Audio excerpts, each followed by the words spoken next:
ও পাখি আয় আয় আয় আয় শুনে যা মোর মনের বাসনা ও পাখি আয় আয় আয় আয় শুনে যা মোর মনের বাসনা বলবি গিয়ে নূর নবীকে বলবি গিয়ে নূর নবীকে ও মদিনার পাখি আমার মনের যত যন্ত্রণা ও পাখি আয় আয় আয় আয় শুনে যা মোর মনের বাসনা ও পাখি আয় আয় আয় আয় শুনে যা মোর মনের বাসনা শুনে যা মোর মনের জ্বালা ও আকাশের মেঘ রসুলকে মোর বলবি গিয়ে মনের আবেগ একটু জোরে হবে না সুবহানাল্লাহ আর একটু জোরে হবে না সুবহানাল্লাহ শুনে যা মোর মনের জ্বালা ও আকাশের মেঘ রসুলকে মোর বলবি গিয়ে মনের আবেগ কে করিবে আবেগ পুরো কে করিবে আবেগ পুরো ও আকাশের মেঘ রসুল বিনে কেউ তো শুনবে না ও পাখি আয় আয় আয় আয় শুনে যা মোর মনের বাসনা শুনে যা মোর মনে দুঃখ ও সাগরের পানি রসুলকে মোর বলবি গিয়ে মনের পেরেশানি শুনে যা মোর মনে দুঃখ ও আকাশের পানি রসুলকে মোর বলবি গিয়ে মনের পেরেশানি মনের দুঃখ রইল মনে মনে দুঃখ রইল মনে কেউ তো বুঝলো না মনে দুঃখ রইল মনে কেউ তো বুঝলো না ও পাখি আয় আয় আয় শুনে যা মোর মনের বাসনা আল্লাহুম্মা आखिरी रसूल तुम्हें नबी अकराम आखिरी रसूल तुम्हें नबी अकराम तोमार कदमे मोर हजारो सलाम नबी तोमार कदमे मोर हजारो सलाम आखिरी रसूल तुम्हें नबी अकराम आखिरी रसूल तुम्हें नबी अकराम तोमार कदमे मोर हजारो सलाम नबी तोमार कदमे मोर हजारो सलाम বনের ঘরিল আসমান জমিন সবাই তোমায় চিনেছে বনের ঘরিল আসমান জমিন সবাই তোমায় চিনেছে ও আকাশের মেঘমালা ছায়া তোমায় করেছে মেশকে আতর জার গায়ে রই ঘাম মেশকে আতর জার গায়ে রই ঘাম তোমার কদমে মোর হাজারো সালাম নবী তোমার কদমে মোর হাজারো সালাম আখরি রসুল তুমি নবী আকরাম আখরি রসুল তুমি নবী আকরাম তোমার কদমে মোর হাজারো সালাম আবু বকর ওমর উসমান সবাই তোমায় চিনেছে সবাই তোমায় চিনেছে আবু বকর ওমর উসমান সবাই তোমার দেওয়ানা সবাই তোমার দেওয়ানা বুকে গরম পাথর বেলাল নবীজিকে ভোলে না নবীজিকে ভোলে না অন্তরে গেথেছিল নূর নবীর নাম অন্তরে গেথে ছিল নূর নবীর নাম তোমার কদমে মোর হাজারো সালাম নবী তোমার কদমে মোর হাজারো সালাম আখরি রসুল তুমি নবী আকরাম আখরি রসুল তুমি নবী আকরাম তোমার কদমে মোর হাজারো সালাম আল্লাহুম্মা সাল্লি আলা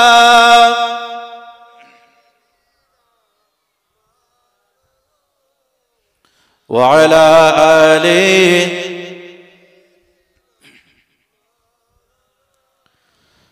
قال الله تعالى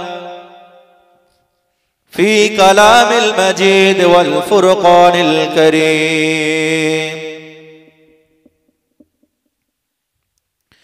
يا أيها الذين آمنوا هل أدلكم على تجارة تنجيكم من عذاب عليم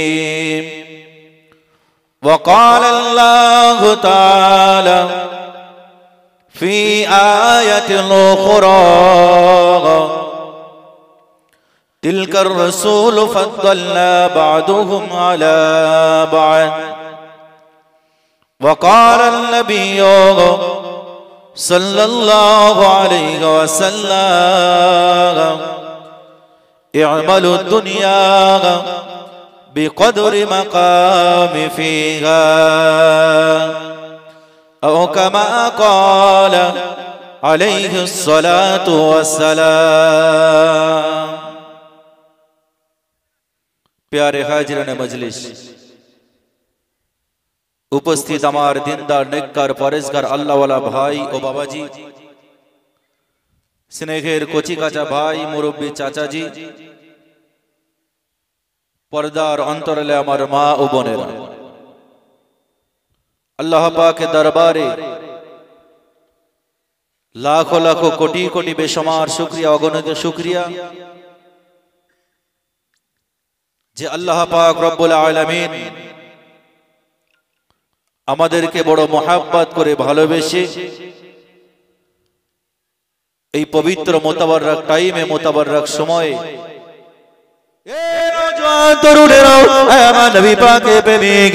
আলোচনা একটুখানি বোঝার চেষ্টা করে আলোচনা একটুখানি নেওয়ার চেষ্টা করে আল্লাহ পাক রব্বুল আলামিন আল্লাহ পাক আল্লাহ তাআলা বললেন আমার বান্দা বান্দীরা আমি আল্লাহ তোদেরকে জানিয়ে দিলাম দুনিয়া জমিনে তোদেরকে প্রেরণ করেছি তোদেরকে পাঠিয়েছি দুনিয়া জমিনে গিয়ে আমার ইবাদত বান্দেগি উপাসনা করবি আমার বান্দা বান্দি আমি আল্লাহ জানিয়ে দিলাম আগা দুনিয়া জমিনে গিয়ে তোদের পাটা স্লিপ মারতে পারে তোদের স্লিপ অফ টান হতে পারে তোদের পাটা পিছলিয়ে যেতে পারে আমার বান্দা আমার বান্দি আমি আল্লাহ গোলাম রহমানুর রহিম আমি আল্লাহ গোলাম দয়াবান বান্দা তোরা আমার দরবারে তওবা কর আমার দরবারে ইস্তেগফার কর আমার বান্দা বান্দি আমি আল্লাহ জানিয়ে দিলাম তুবু ইলাল্লাহি তাওবাতুন নাসুহা বান্দা আমি আল্লাহ তওবাকারীকে বেশি পছন্দ করি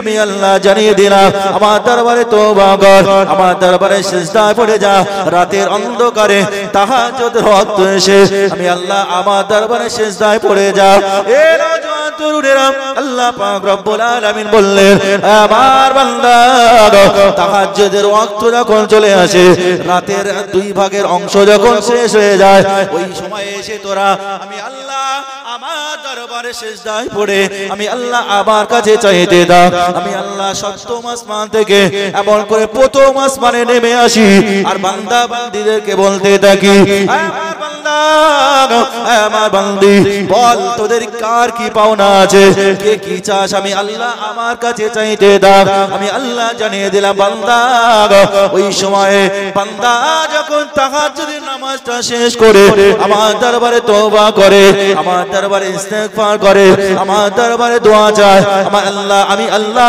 আমার কাছে যদি অর্থ চায় আমি আল্লাহ পাক ওই বান্দা বান্দীদেরকে অর্থ সম্পদ দান করে থাকি আরো জোরে বলেন সুবহানাল্লাহ বান্দি পাটা স্লিপ মেরে গিয়েছে পাটা হড়কে গিয়েছে বান্দা আমার দরবারে চলে আয় মসজিদে চলে আয় না না না তোদের মনটা খারাপ তোদের মনে বড় দুঃখ মনে বড় কষ্ট মনে বড় বেদনা আমি আল্লাহ আমার দরবারে চলে আয় আমি আল্লাহ গোলাম রহমানুর রহিম আমি আল্লাহ গোলাম দয়াবান আমার বান্দা বান্দি আমার ঘরে চলে আয়, আমার ঘরে সিজদায় পড়ে যা।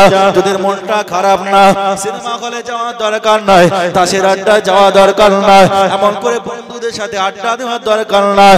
আমি আল্লাহ আমার ঘর মসজিদে চলে আয়, আমি আল্লাহ তোদের দোয়াটাকে কবুল করে বেগুনাহ মাসুম বানিয়ে দেব। ওতে বান্দা তোর কার কি চাওয়ার আছে?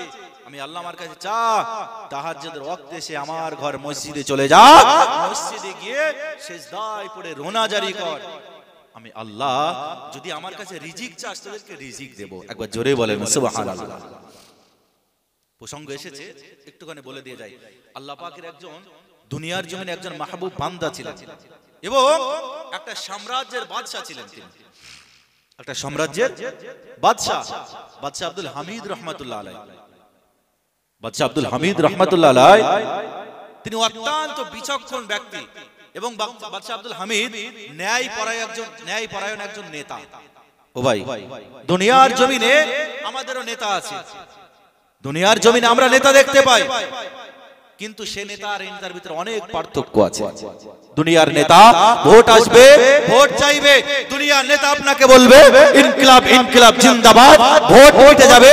নেতা বলবে ভোট মিটে গেছে, তোরা বলেছিস ইনকিলাব জিন্দাবাদ, এখন আমরা বলছি আমরা খাবো পাবলিক। এটা হলো দুনিয়ার নেতা, এটা হলো দুনিয়ার নেতার নীতি। দুনিয়ার নেতার নীতি, দুনিয়ার নেতা বলবে ভোট দিন ভোট দিন দাদা, ভোটে জিতলে রাস্তায় থাকবে না একটাও কাদা, ভোটে জিতে গেল এক হাঁটু মাটিতে পা পর্যন্ত গেড়ে গেল। আর দেখবেন যত রাস্তা খারাপ, যত রাস্তা গাড্ডা, যত রাস্তা খারাপ সব মোল্লা পাড়ায়। তাই তো নেই? এই তো বর্তমান নেতাদের পরিস্থিতি। আর এমন করে দুনিয়ার নেতা, যদি দুনিয়ার নেতা আপনার এমন করে যদি তার ছেলে ভুল করে তার কিন্তু বিচার হয় না, দুনিয়ার নেতা ছেলে বিচার হয়। আর যদি কোনো প্রভাবশালী ব্যক্তি, অর্থশীল ব্যক্তি, যার আল্লাহ পাক অনেক অর্থ দিয়েছে, সম্পদ দিয়েছে, যদি তার ছেলে ভুল করে চেয়ারের ডান দিক দিয়ে যদি একটা বান্ডিল ধরিয়ে দেয় বিচার ঘোরে না ঘোরে। কিন্তু বাদশা আব্দুল হামিদ রহমাতুল্লাহ আলাইহি একজন ন্যায়পরায়ণ নেতা। তো সেই সাম্রাজ্যে একজন মানুষ ছিল, আল্লাহর একজন আবেদ বান্দা, জাহেদ বান্দা, আল্লাহর একজন মাহবুব বান্দা। তো এই বান্দাটা খুব ঋণগ্রস্ত হয়ে গিয়েছে। আল্লাহর দরবারে তাহাজ্জুদের ওয়াক্তে সিজদায় পড়ে আল্লাহর দরবারে রোনা জারি করছে, আল্লাহ আমি অনেক ঋণী হয়ে গেছি, আল্লাহ আমার অর্থের প্রয়োজন, সম্পদের প্রয়োজন, আল্লাহ আপনি আমাকে রিজিক দেন, অর্থ দেন, সম্পদ দেন, যা দিয়ে আমি আমার সংসার চালাতে পারি আর আমার এই ঋণগুলো পরিশোধ করতে পারি। ওই আল্লাহর আবেদ বান্দাটা এইভাবে রোনা জারি করতে করতে এক পর্যায়ে এসে নিদ্রায় চলে গেছেন, তন্দ্রাচ্ছন্ন হয়েছে, ঘুমিয়ে পড়েছে। আল্লাহর আবেদ বান্দা গভীর ঘুমের ভিতরে।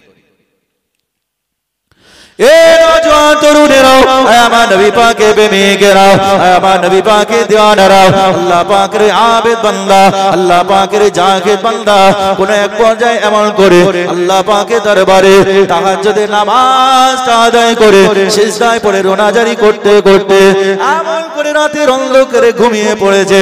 আল্লাহ পাকের দরবারে এমন করে যখন ওই বান্দা ঘুমিয়ে গেলেন, আল্লাহ পাকের এই বান্দা, আল্লাহ পাকের নবী ওই বান্দার কাছে চলে এলেন, মুস্তাফা জান রাহমাত চলে এলেন। ও আল্লাহ পাকের বান্দা, বলো বলো বলো কি এমন হয়েছে তোমার? তুমি কেন এত চিন্তায় পড়ে গিয়েছো? তুমি কেন এত পেরেশানিত হয়ে আছো? কি টেনশন তোমার বলো? আল্লাহ পাকের আবেদ বান্দা, আল্লাহ পাকের জাহেদ বান্দা এসে বলেছিল, ইয়া রাসূলুল্লাহ গে ইয়া হাবিবাল্লাহ হুজুর, আমি বড় চিন্তায় রয়েছি, আমি বড় টেনশনে রয়েছি। তার কারণ হলো আমি বড় ঋণগ্রস্ত হয়ে গিয়েছি। আল্লাহ পাকের নবী আমার এই বান্দাটাকে লক্ষ্য করে বললেন, ও আমার উম্মাহ, আল্লাহ পাকের বান্দা চিন্তা করো না, চিন্তা করো না, ঘাবড়িয়ে যেও না বান্দা, যাও চলে যাও চলে যাও। এমন করে আপন করে আগামীকাল আমার এই সাম্রাজ্যে একটা বাদশা আছে, যে বাদশার নাম হলো বাদশা আব্দুল হামিদ। বাদশা আব্দুল হামিদের দরবারে চলে যাবে আর হামিদের দরবারে গিয়ে বলবে, হামিদের দরবারে গিয়ে তুমি তোমার সমস্যার কথাটা জানিয়ে দেবে যে আমার অর্থের প্রয়োজন, আমার সম্পদের প্রয়োজন, আমার হামিদ তোমাকে এত পরিমাণে অর্থ সম্পদ দান করবে আর জীবনে কোনোদিন তোমার মানুষের কাছে হাত পাততে হবে না, জীবনে কোনোদিন আর তোমার অর্থের সংকট পড়বে না।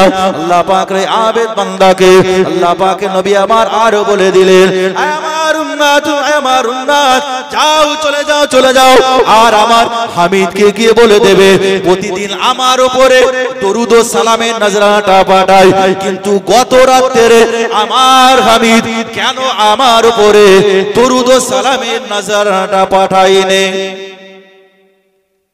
যাও আমার হামিদকে গিয়ে বলে দেবে প্রতিদিন তো আমার হামিদ আমার উপরে দরুদ ও সালামের নজরানাটা পাঠায়, কিন্তু গত রাতে কেন সালামের নজরানা পাঠায়নি? আল্লাহ পাকের আবেদ বান্দার ঘুম ছেড়ে গেল, স্বপ্ন জেগে মুস্তাফার সাথে দিদার, আফতাবে তরিকতের সাথে দিদার, খতমে নবুয়তের সাথে দিদার হয়েছে, নসিব চমকে গিয়েছে, সকাল হয়েছে। ওই লোকটা এবার চলে গেল বাদশার দরবারে, বাদশা আব্দুল হামিদের দরবারে চলে গেলেন। বাদশা আব্দুল হামিদের দরবারে যাওয়ার পরে দেখতে পেলেন বিশাল সিকিউরিটি দিয়ে সাজানো। এবার সিকিউরিটিদেরকে বলছেন, শোনো আমি একটু বাদশা আব্দুল হামিদের সাথে দেখা করব। ও ভাই, এখন আমাদের রাজ্যের যিনি মুখ্যমন্ত্রী, ওনার সাথে যদি ফট করে গিয়ে বলি মুখ্যমন্ত্রীর সাথে দেখা করব, মিলবে? অত সহজ নয়। অ্যাপার্টমেন্ট নিতে হবে, কত কাঠ করে পুড়িয়ে তারপরে মুখ্যমন্ত্রীর দরবারে যেতে হবে। বাদশা আব্দুল হামিদের দরবারে গিয়ে বলছে, শোনো আমি আব্দুল হামিদের সাথে দেখা করব। মন্ত্রী উজির উজারা বলছে, না হবে না, হবে না, তুমি অমুক দিন চলে আসবে। বলছেন আমি আজকেই দেখা করব। খ্যাপা লোক, পাগল লোক, দেখা করব বললেই দেখা করব হয়ে গেল? বলছে আচ্ছা কি দরকার আছে বলো তো, আমাদেরকে একটু বলো দেখি। বলছে শোনো, বাদশা আব্দুল হামিদের কাছে আমি টাকা পাই, বাদশা আব্দুল হামিদের কাছে টাকা পাই। এখন মুখ্যমন্ত্রীর বাড়ির গেটে গিয়ে যদি বলে সিকিউরিটিকে যে মুখ্যমন্ত্রী আমার কাছে টাকা ধার নিয়েছে, আমি মুখ্যমন্ত্রীর কাছে টাকা পাই, পিঠের চামড়া থাকবে বলে মনে হয়? ও তখন মন্ত্রী উজরা বলছে, এই খ্যাপা কোথাকার পাগল, পাগলামি করার জায়গা পাওনি, মাথার তার কেটে গেছে। বাদশা আব্দুল হামিদের এত অভাব পড়েছে তোমার কাছে টাকা ধার নেবে? বলছে না, একবার গিয়ে বলো আমার কথা, যে একজন ফকির লোক, একজন গরিব অসহায় লোক এসেছে, তাকে গিয়ে বলো যে আপনার সাথে দেখা করবে। এতবার যখন রিকোয়েস্ট করছে, তখন এবার বাদশা আব্দুল হামিদের দরবারে মন্ত্রী উজিরা সিকিউরিটিরা চলে গেল। হুজুর কি খবর? বলে হুজুর একটা লোক এসেছে। বলে কি বলছে? বলছে লোকটা বলছে আপনি নাকি তার কাছে টাকা ধার করছেন, আপনার এত অভাব হয়ে গেছে যে আপনি একটা ফকির লোকের কাছে টাকা ধার করেছেন, আমাদেরকে বলতে পারতেন, আমরা দিতাম। বাদশা আব্দুল হামিদ বিচক্ষণ ব্যক্তি, তিনি ভাবলেন না, বিষয়টা সহজ বিষয় নয়। বিচক্ষণ ব্যক্তি তো একটা সাম্রাজ্য চালাচ্ছে, বিচক্ষণ তো হবেই। বাদশা আব্দুল হামিদ ভাবলেন যেটা আর সিম্পল কোনো ব্যাপার নয়। বাদশা আব্দুল হামিদ তখন বললেন, ঠিক আছে, ওকে আমার দরবারে পাঠিয়ে দাও।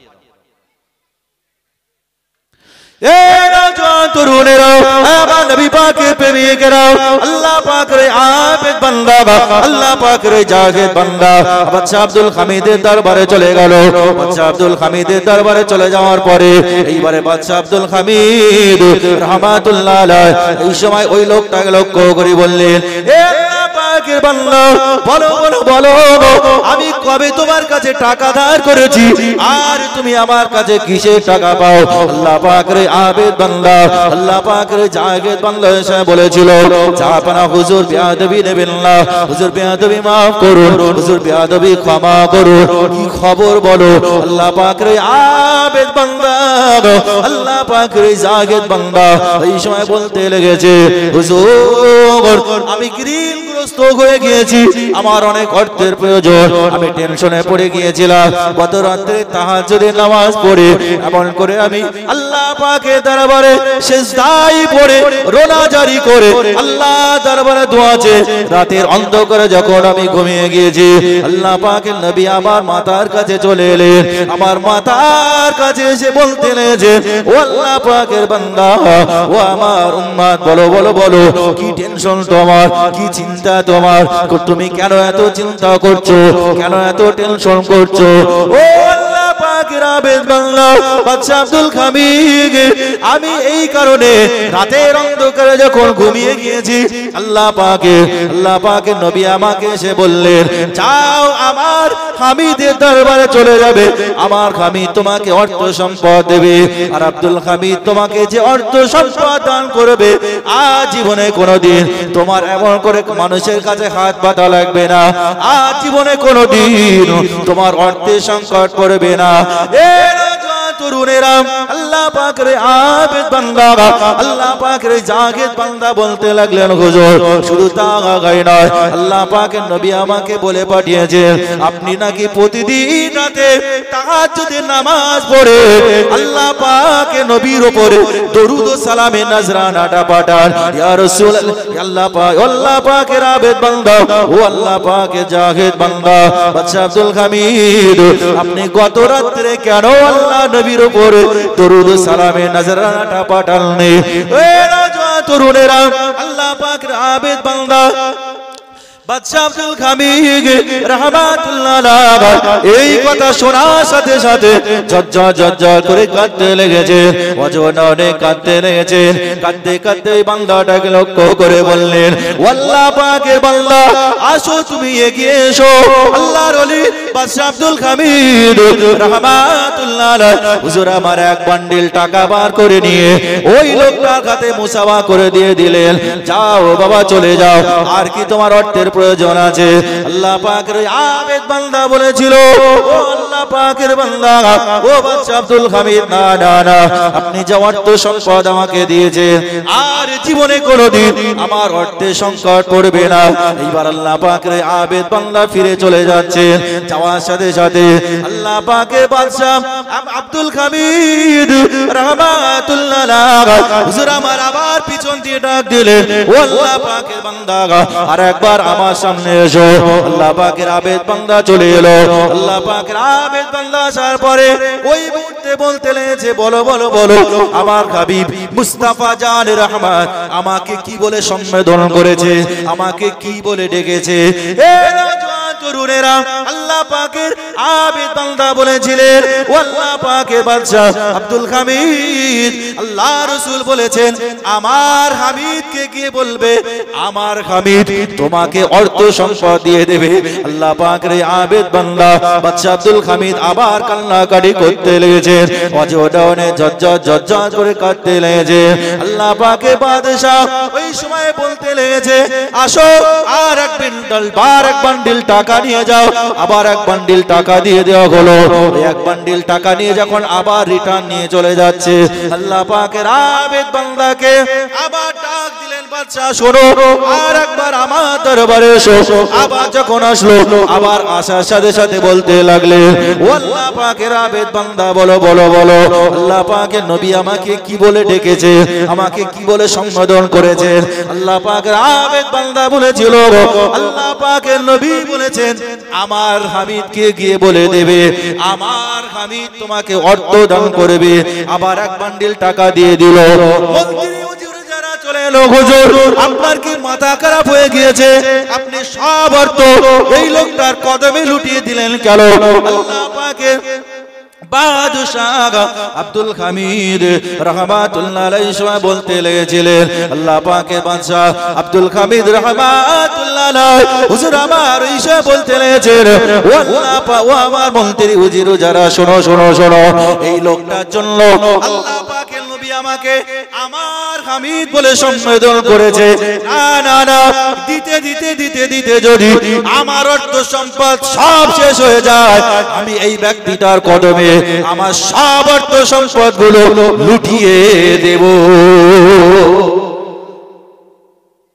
শোনো এই লোকটার জন্য আল্লাহ পাকের নবী মুস্তাফা জান রহমান আফতাবে তরিকত খতমে নবুয়ত কুল নবী কুল সরদার আমাকে আমার হামিদ বলে ডেকেছে। তাহলে এই ব্যক্তিটার কদমে আমি আমার অর্থ লুটাবো না, কোথায় লুটাবো? কেন? মুস্তাফা জান রহমত আফতাবে তরিকতের ভালোবাসা তো আমার ঈমান, মুস্তাফার ভালোবাসা তো আমার ঈমান। আমি মুস্তাফাকে বড় ভালোবাসি, আমি মুস্তাফাকে বড় মোহাব্বত করি। এ নওজোয়ান তরুণেরা আমার নবী পাকের প্রেমিকেরা, আমার নবী পাকের দিওয়ানারা, তাহলে আমি কি কথা বলতে বলতে এত দূর এসেছিলাম? আল্লাহ পাকের কোরআন জানিয়ে দিয়েছে, আমার বান্দা বান্দিরা, আমি আল্লাহ তাদেরকে জানিয়ে দিলাম, ইয়া আইয়ুহাল্লাযীনা আমানু, যারা ঈমানদার হয়েছিস, এক নম্বর আমি আল্লাহ তোদেরকে বলে দিলাম, তোদেরকে গাইডলাইন দিয়ে দিলাম, ওই গাইডলাইন মতো তোরা চলবি, আমি আল্লাহ পাক জানিয়ে দিলাম। আমার বান্দা বান্দিরে, আর দ্বিতীয় নম্বর হলো, যে বান্দাগুলো ঈমানদার হয়েছিস, আমি আল্লাহ আমাকে বিশ্বাস করেছিস, ওই বান্দাগুলো এক নম্বর, দ্বিতীয় নম্বর হলো ওয়াকিমুস সালাত, বান্দা তোরা নামাজ কায়েম করে নিবি। আল্লাহ পাকে বান্দা বান্দিরা একটুখানি লক্ষ্য করো, আল্লাহ পাক বললেন ওয়াকিমুস সালাত, আল্লাহ পাক কোরআনের ভিতরে 82 জায়গায় নামাজের কথা বললেন, ওয়াকিমুস সালাত, বান্দা তোরা নামাজ কায়েম করে নে। কিন্তু একটুখানি লক্ষ্য করে দেখো, আমাদের ঘরের চাচাজি এমন করে দাড়ি পেকে সাদা হয়ে গিয়েছে, আজরাইল দিনে 3 বার করে বাড়িও কে মারছে, চাচাজি এখনো পর্যন্ত নামাজ পড়ে না। এইরকম চাচাজি হাইব্রিড আমাদের সমাজে আছে না নাই? আছে নাকি?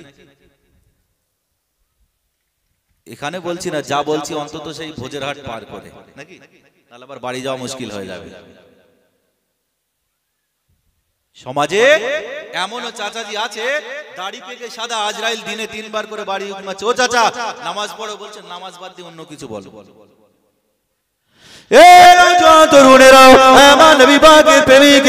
আমি যখন চাচাজিদেরকে বলছিলাম, এখন এক শ্রেণীর মানুষ তারা ভাবছে এই তো যাদের এক পা কবরে আর এক পা মাটিতে, তাদের উপর দিয়ে হুজুর চলে গেল, তাহলে আমাদেরকে হয়তো কিছু বলবে না। না না, ছেড়ে আমি কাউকে যাব না।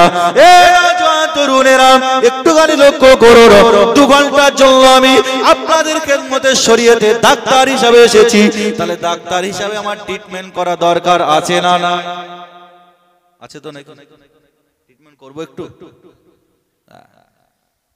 এখন লক্ষ্য করুন, ধরে নেন আপনার ঘরে আপনার বাচ্চাটা উপর থেকে পড়ে গেছে, পড়ে গিয়ে হাতে লেগেছে, ছটফট করছে, ডাক্তার বাবুর কাছে গেলেন, ডাক্তার বাবু ছেলেটা দেখেন তো কি হয়েছে, উপর থেকে পড়ে গেল, ছটফট করছে, একটু ওষুধ দাও।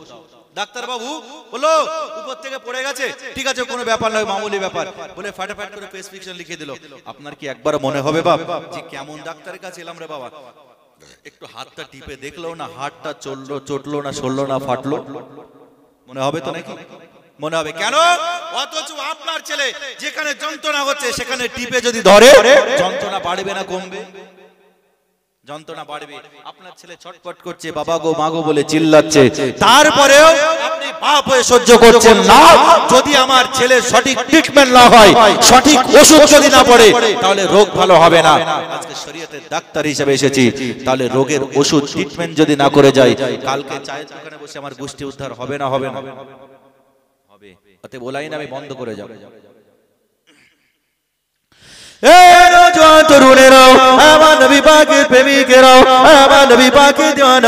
একটুখানি লক্ষ্য করো, আমাদের সমাজে এমনও বাপ আছে, এমনও বাপ আছে, এমনও কুলাঙ্গার বাপ আছে আমাদের সমাজে।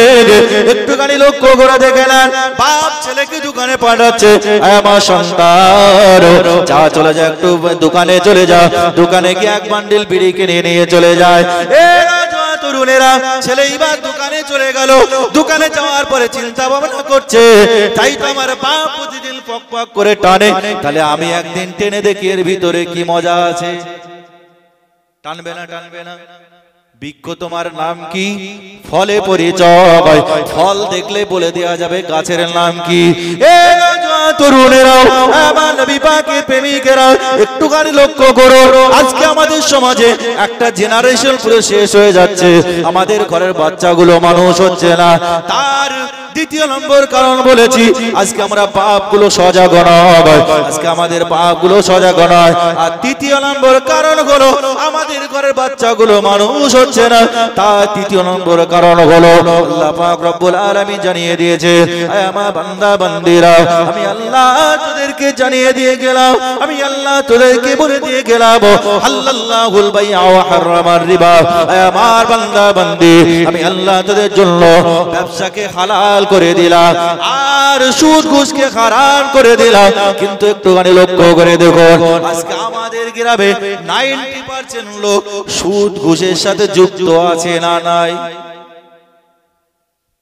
এখানে আছে নাকি? ও বাবা, র‍্যান্ডম সুদ ঘুষের সাথে যুক্ত। অথচ আল্লাহ বলেছে হাল্লাল্লাহুল বাইআ ওয়া হারামার রিবা, বান্দা তোদের জন্য ব্যবসা হালাল করেছি, মনে রাখবি সুদ ঘুষকে হারাম করে দিয়েছি। লক্ষ্য করুন, আজকে আমাদের সমাজে সুদ ঘুষ ছাড়া চলে না।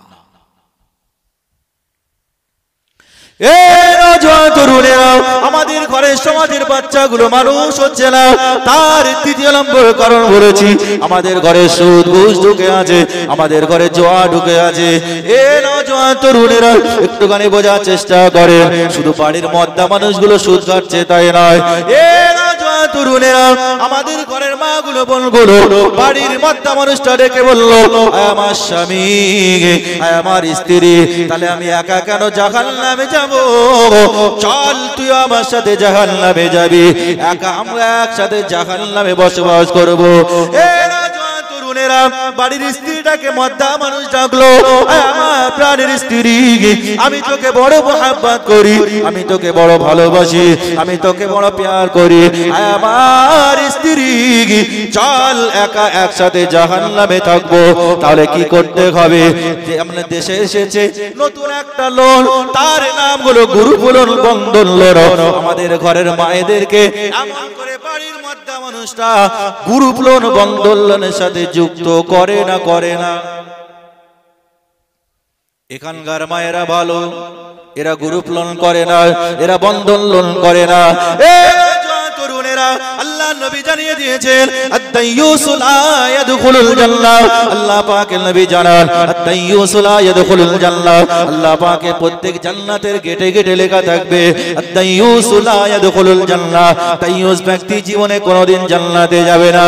এখন আপনারা যারা সামনে বসে আছেন বলবেন, হুজুর তাইয়্যুস কারা? আপনি বলছেন তাইয়্যুস, তাইয়্যুস আমাদের কানের গোড়া দিয়ে উড়ে চুড়ে চলে গেল, তাইয়্যুস কি সেটা বুঝতে পারলাম না। যাদের ঘরের মা গুলো পর্দা করে না, যাদের ঘরের বোন গুলো পর্দা করে না, যাদের ঘরের মা গুলো সুদের সাথে লিপ্ত আছে, যাদের ঘরের মা গুলো ঘুষের সাথে লিপ্ত আছে, না না না, এইরকম মানুষগুলো গুলো দাইয়ুস। আল্লাহ পাকের নবী জানিয়ে দিয়েছে, একজন মহিলা 4 জনকে জাহান্নামে নিয়ে যাবে। যদি কোনো মেয়ে পর্দা না করে, যদি কোনো মেয়ে ঘুষের সাথে লিপ্ত হয়ে যায়, যদি কোনো মেয়ে গ্রুপ লোন বন্ধন লোনের সাথে যুক্ত হয়, ওই মহিলা 4 জনকে জাহান্নামে নিয়ে যাবে। 1 নম্বর তার বাপ যাবে জাহান্নামে, দ্বিতীয় নম্বর তার মা যাবে জাহান্নামে, তৃতীয় নম্বর তার বড় ভাই যাবে জাহান্নামে, আর চতুর্থ নম্বর তার স্বামী যাবে জাহান্নামে। একজন নারী 4 জনকে জাহান্নামে নিয়ে যাবে। আর চাচাজি এমন করে বাড়ির মেয়েটা টাটা সুমোর মতো বডি বার করে বাজারে ঘুরছে, আর চাচাজি মসজিদে গিয়ে ফকাস ফকাস করে তাসবিহ টিপছে। বিশ্বাস করুন, যদি আপনার তাসবিহ টিপে টিপে আর সিজদা দিয়ে যদি কপাল ফেটে রক্ত বেরোতে লাগে, আমার আল্লাহ আপনার নামাজে সবটা দিয়ে দেবেন। কিন্তু না না না না, আপনি হবেন দাইয়ুস, আর আপনি কোনোদিন জান্নাতে যেতে পারবেন না। কেন? রাসূল বলেছেন, জান্নাতের প্রত্যেক গেটে গেটে স্পষ্ট করে লেখা থাকবে, আদ-দাইয়ুসু লা ইয়াদখুলুল জান্নাহ। দাইয়ুস ব্যক্তি জীবনে কোনোদিন জান্নাতে যাবে না। অতএব আপনি লক্ষ্য করুন, আজকে আমাদের সমাজে এই ঘটকপুকুর এলাকা দিয়ে বলি, এখানে মনে হচ্ছে বর্তমানে আমাদের সমাজে যত নামি দামি কোম্পানির জামা, পাতলা না পাতলা নয়, যারা মনে হচ্ছে মশারি, আবার স্টাইল, এখানে ছিড়া, এখানে ছিড়া, এখানে ফাটা। যুবককে বলছে, এই ছিড়া কেন হবে? বলছে এটা স্টাইল, স্টাইল দিয়ে বলছে, ছিড়া ফাটা স্টাইল বর্তমানে। এই তো পরিস্থিতি সমাজে। এ নওজোয়ান তরুণেরাও, আমার নবী পাকের প্রেমিকেরাও, আমার নবী পাকের দিওয়ানারাও একটুখানি বোঝার চেষ্টা করে। তাহলে তৃতীয় নম্বর বলেছি, আজ চতুর্থ নম্বর বলেছি, আজকে আমাদের সমাজের মাগুলো এমন করে, আমাদের সমাজের বাপ মাগুলো আমরা সজাগ নয়, আমাদের ঘরে সুদ ঘুষ মদ আড্ডা ঢুকে গেছে। এ নওজোয়ান তরুণেরাও, আমার নবী পাকের প্রেমিকেরাও, আমার নবী পাকের দিওয়ানারাও, আজকে এই জন্য আমাদের ঘরের সমাজের বাচ্চাগুলো মানুষ হচ্ছে না, আর ঘন ঘন ফুরফুরায় ছুটছে চাচাজি, বলে হুজুর তাবিজ দাও। হুজুর বলছে কেন তাবিজ দেবো? বলে হুজুর আমাদের ছেলে আমাদের কথা শোনে না। ঘন ঘন ফুরফুরায় ছুটছে, হুজুর তাবিজ দাও। বলে কেন? বলে ছেলে কথা শোনে না, ছেলে ধরে মারে। অথচ লক্ষ্য করুন, ওই সন্তান নামীয় শয়তান বাড়ির গেটে বড় বড় করে দেখেছে পিতামাতার আশীর্বাদ, কিন্তু সেখানে সব পাবে পিতামাতা সব আছে, পিতামাতাই ভাই। এ নওজোয়ান তরুণেরাও, আমার নবী পাকের প্রেমিকেরাও, আমার নবী পাকের দিওয়ানারাও একটুখানি আলোচনা বোঝার চেষ্টা করেন। তাহলে আজকে আমাদের সমাজের বাপগুলোকে সজাগ হতে হবে, মাগুলোকে সজাগ হতে হবে। আমাদের বাপগুলো যদি সজাগ না হয়, আল্লাহ নবী জানিয়ে দিয়েছেন মুরু আওলাদুকুম বিসসালাত। আমার উম্মত উম্মতিরা, আমি রাসূলুল্লাহ তোমাদেরকে জানিয়ে দিয়ে গেলাম, তোমাদের বাচ্চাগুলো যখন উপযুক্ত টাইম হয়, উপযুক্ত সময় হয়, তাদেরকে নামাজের তাগিদ দাও, তাদেরকে নামাজের জন্য প্রহার করো। এ নওজোয়ান তরুণেরা, বাপ যদি নামাজ না পড়ে, ছেলেকে কিভাবে নামাজের কথা বলবে? বিড়ালের গলায় ঘন্টি বাজবে কে? বাপ নিজে নামাজ পড়ে না, ছেলেও নামাজ পড়ে না, মা নিজে নামাজ পড়ে না, মেয়েও নামাজ পড়ে না। এ নওজোয়ান তরুণেরাও, আজকে আমাদের সমাজটা শেষ হয়ে যাচ্ছে। একটুখানি বোঝার চেষ্টা করে। বলতে বলতে মনে পড়ে যায়, ক্যালকাটা জিব্রিল ইন্টারন্যাশনাল স্কুল নাম শুনেছে? আজকে আমাদের বাচ্চাগুলো কিভাবে ধ্বংস হচ্ছে দেখেন। ভুলটা কাদের? ভুলটা কাদের? আমাদের বাচ্চাগুলো ধ্বংস হয়ে যাচ্ছে, শেষ হয়ে যাচ্ছে। ক্যালকাটা জিব্রিল ইন্টারন্যাশনাল বলে একটা স্কুল আছে, জানেন? খুব মনোযোগ সহকারে শুনুন, শিক্ষা আছে এর ভিতরে। তো এই ক্যালকাটা জিব্রিল ইন্টারন্যাশনাল স্কুলে একটা বাচ্চা পড়াশোনা করে, একটা বাচ্চা পড়াশোনা করে। তো প্রতিদিন ছেলেটা স্কুলে যায়। তো স্কুলে যেতে যেতে দেখবেন আমাদের সমাজে রাস্তার ধারে কিছু ভদ্র মানুষ বসে থাকে, মুখে মোটেও গালাগালি করে না, এরকম ভদ্র মানুষ বসে থাকে। তো ছেলেটা স্কুলে যাচ্ছে, প্রথম দিন যেতে যেতে শুনছে, বলছে এই শালা। শালা কাকে বলে আমাদের সমাজে? শালা আমাদের ঘরের যে বালিশ মন্ত্রী আছে তার ভাই নাকি? হ্যাঁ, শালা। তো এখন ছেলেটা শুনেছে শালা, ও বাড়িতে চলে এসেছে, মায়ের কাছে বলছে মা শালা মানে কি? ওর মা একটু রেগে গেছে, বলছে তোকে স্কুলে পাঠিয়েছি জানোয়ার, এই জন্য পাঠিয়েছি তোকে? বলছে না মা বলো না। ওর মা একটু রেগে বলছে যা, শালা মানে তোর মামা তোর মামি। খুব ভালো করে বুঝবেন, শালা মানে মামা আর মামি। ও দ্বিতীয় দিন আবার স্কুলে যাচ্ছে, এটা মনে রেখেছে। দ্বিতীয় দিন আবার স্কুলে যাচ্ছে, স্কুলে যেতে যেতে আবার দ্বিতীয় দিন শুনেছে শোর। কি বলেছি? শোর। ফার্সি ভাষায় শোর মানে হলো চেয়ার। কি বলেছি? চেয়ার। তো দ্বিতীয় দিন ওই কথাটা শুনে যে মায়ের কাছে এসে বলছে মা শোর মানে কি? ওর মা একটু রেগে গেছে, রেগে বলছে খ্যাপা ছেলে, পাগল ছেলে, তোকে স্কুলে পাঠাচ্ছি আর তুই প্রতিদিন এই করছিস? বলছে না মা বলো না, আমি শুনবো। ওর মা বলছে শোর মানে যা চেয়ার। তাহলে শালা মানে মামা আর মামি, আর শোর মানে চেয়ার। তৃতীয় দিন আবার স্কুলে গেছে, স্কুলে যাওয়ার সময় রাস্তায় আবার শুনতে পেয়েছে হারামজাদা। কি বলেছি? হারামজাদা। এখন তৃতীয় দিনে মাকে এসে বলছে মা হারামজাদা মানে কি? ওর মা প্রচন্ড রেগে গেছে, রেগে বলছে পাগল ছেলে, বাদর, শয়তান, তোকে স্কুলে পাঠাচ্ছি প্রতিদিন এইসব করছিস? বলছে না মা বলো না। তখন ওর মা এত পরিমাণে রেগে গেছে, রেগে গিয়ে বলছে যা তোর বাপ আর তোর মা। তিনটে জিনিস, শালা, শোর, হারামজাদা। এখন কোন এক সময় ও বাড়িতে বসে আছে আর বাড়ির গেটে টক টক টক টক করে ঢুকছে কে? গেটটা খুলেই দেখে মামার মামি এসে হাজির। এখন ও বাপ, আমাদের ঘরে যখন লোক কুটুম আসে চেয়ার বার করে দিই তো নাকি? চেয়ার দেই। এখন যখনই গেট ঢুকেছে, গেটটা খুলে দেখছে মামার মামি এসে হাজির। ও তখন বলছে আসুন শালারা, বসুন সরে, হারামজাদা দুটো গেছে ঘরের বাইরে। বুঝতে পেরেছেন? ও বাপ, ভুলটা কার? ভুলটা কার? ওর মা যদি কানের গোড়ায় সপাটে একটা চড় মেরে বলতো, বাবা এগুলো গালাগালি, এগুলো শিক্ষিত ছেলেরা বলে না, এগুলো ভদ্র ছেলেরা বলে না, বাবা আল্লাহ পাপ দেবে, আল্লাহ গুনাহ দেবে, ওই ছেলেটা এগুলো শিখতো না। তাহলে ভুলটা কাদের? ভুলটা আমাদের নিজেদের। আমরা বাপ মা, আমাদেরকে সজাগ হতে হবে। আল্লাহ পাক কবুল করেন, বলেন আল্লাহুম্মা আমিন। একবার তাকবীর দেন তো দেখে, নারে তাকবীর। কি আওয়াজ যেন মনে হচ্ছে পিজি হসপিটাল, চেনেন?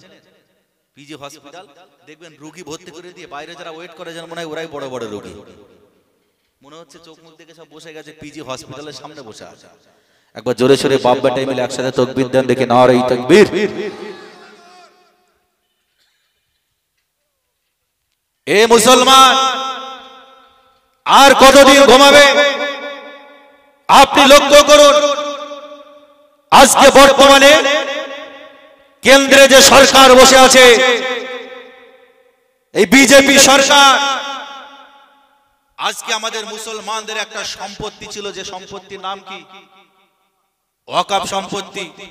এই ওয়াকফ সম্পত্তি আজকে কেন্দ্রে যারা বসে আছে, ঠান্ডা ঘরে বসে বসে তারা চিন্তা করেছে, মুসলমানদেরকে দমাতে গেলে, মুসলমানদেরকে রুখতে গেলে, এদেরকে যদি বলা হয় তোদের রক্ত দে, মুসলমান বলবে রক্ত নিয়ে নে, তোদের জান দে, জান নিয়ে নে। মুসলমান রক্তের পরোয়া করে না, জানের পরোয়া করে না। তাহলে এদেরকে হাতে না মেরে পাতে মারতে হবে। আজকে লক্ষ্য করুন, কেন্দ্রীয় সরকার একটা কমিটি গঠন করেছে, যে কমিটির ভিতরে 22 জন মেম্বার আছে। 22 জন মেম্বারের ভিতরে 12 জন আছে মুসলমান, 10 জন আছে অমুসলিম। তারা একটা বিল পাস করেছে, একটা বিল পাস করেছে যে ওয়াকফ সম্পত্তি মুসলমানদের আর কোনো অধিকার থাকবে না, মুসলমানরা তারা জোর খাটাতে পারবে না। 22 জনের একটা কমিটি করেছে, 12 জনকে দিয়েছে মুসলমান, 10 জনকে দিয়েছে অমুসলিম। যে কোনো মুহূর্তে এই দুজনকে ল্যাং মেরে লাথি মেরে ফেলে দিয়ে তাদের অধীনে নিয়ে গিয়ে ওয়াকফ সম্পত্তিটা তাদের অধীনে করে নেবে। সত্যি বাস্তব করেছেও তাই। আজকে মুসলমান এনআরসির জন্য লড়াই করেছে। এনআরসি যখন হয়েছিল, সিএ যখন হয়েছিল, এনপিআর যখন হয়েছিল, এই মুসলমান কাঁচা তুলে লড়াই করেছে। কিন্তু আজকে এনআরসি নয়, নাগরিকত্বের ব্যাপার নয়, আজকে আপনার ঈমানি দায়িত্ব, ঈমানি পরিচয় দেওয়ার দায়িত্ব। কেন? এই ওয়াকফ সম্পত্তির উপরে দাঁড়িয়ে আছে অনেক মাদ্রাসা মুক্ত। আজকে যদি ওয়াকফ সম্পত্তিটা বিজেপি সরকার হাতে নিতে পারে, কেন্দ্রীয় সরকার হাতে নিয়ে নিতে পারে, তাহলে আপনার মাদ্রাসাগুলো, মুক্তবগুলো ভেঙে উড়িয়ে দেবে। তাদের পরিকল্পনা হলো এটাই। আর আজকে মুসলমান এখনো ঘুমাচ্ছেন। সেই মুসলমান আজকে এখান থেকে একবার তাকবীরের আওয়াজ দেন দেখি, নারে তাকবীর। একটু জোরে সোরে বাপ বেটাই মিলে হবে না? নারে তাকবীর, নারে তাকবীর, নারে তাকবীর। দুরূদ শরীফ আল্লাহুম্মা।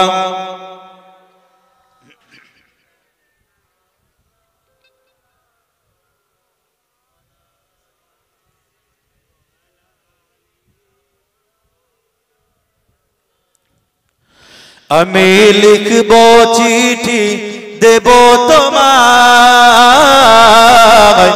পাখি পৌঁছে দিও রোজায়। আমি লিখব চিঠি দেব তোমায়, পাখি পৌঁছে দিও রোজায়। আমি থাকব বসে আশায়, চিঠির উত্তর আসবে আমার গায়।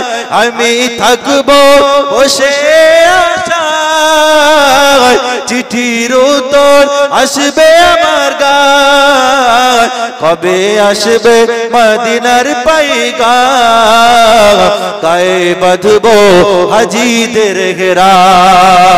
কবে আসবে মদিনার পয়গাম, গায়ে বাঁধবো হাজিদের ঘেরা আমি ঘুরবো মদিনার চারিপাশ দু চোখে দেখবো গুম্বদে খজরা আমি লিখবো চিঠি দেবো তোমার পাখি পৌঁছে দিও রওজা আল্লাহুম্মা সাল্লি আলা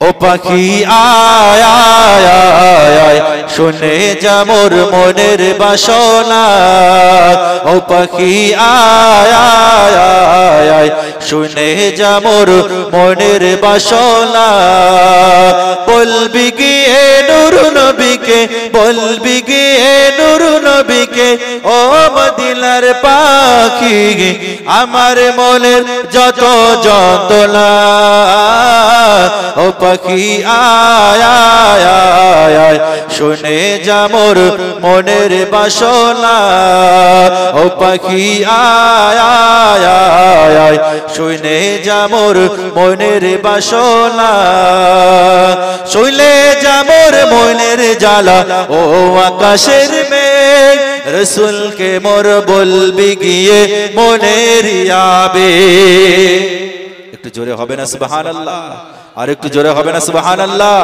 শুনে যা মোর মনের জ্বালা ও আকাশের মেঘ রসুলকে মোর বলবি গিয়ে মনের আবেগ কে করিবে আবেগ পুরো কে করিবে আবেগ পুরো ও আকাশের মেঘ রসুল বিনে কেউ তো শুনবে না ও পাখি আয় আয় আয় শুনে যা মোর মনের বাসনা শুনে যা মোর মনে দুঃখ ও সাগরের পানি রসুলকে মোর বলবি গিয়ে মনের পেরেশানি শুনে যা মোর মনে দুঃখ ও আকাশের পানি রসুলকে মোর বলবি গিয়ে মনের পেরেশানি মনের দুঃখ রইল মনে মনে দুঃখ রইল মনে কেউ তো বুঝলো না মনে দুঃখ রইল মনে কেউ তো বুঝলো না ও পাখি আয় আয় আয় শুনে যা মোর মনের বাসনা আল্লাহুম্মা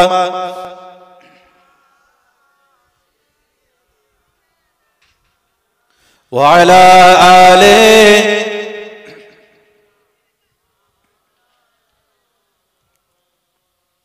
আমার ভাইরা প্যারে হাজিরানে মজলিস তাহলে আমি কি কথা বলছিলাম একটা আয়াতের উপরে বলেছিলি ইয়া আইয়ুহাল্লাযীনা আমানু হাল আদুল্লুকুম আলা তিজারাতিন তুনজিকুম মিন আযাবিন আলীম একবার জোরে বলেন সুবহানাল্লাহ আল্লাহর কোরআন পরিষ্কার অক্ষরে জানিয়ে দিয়েছে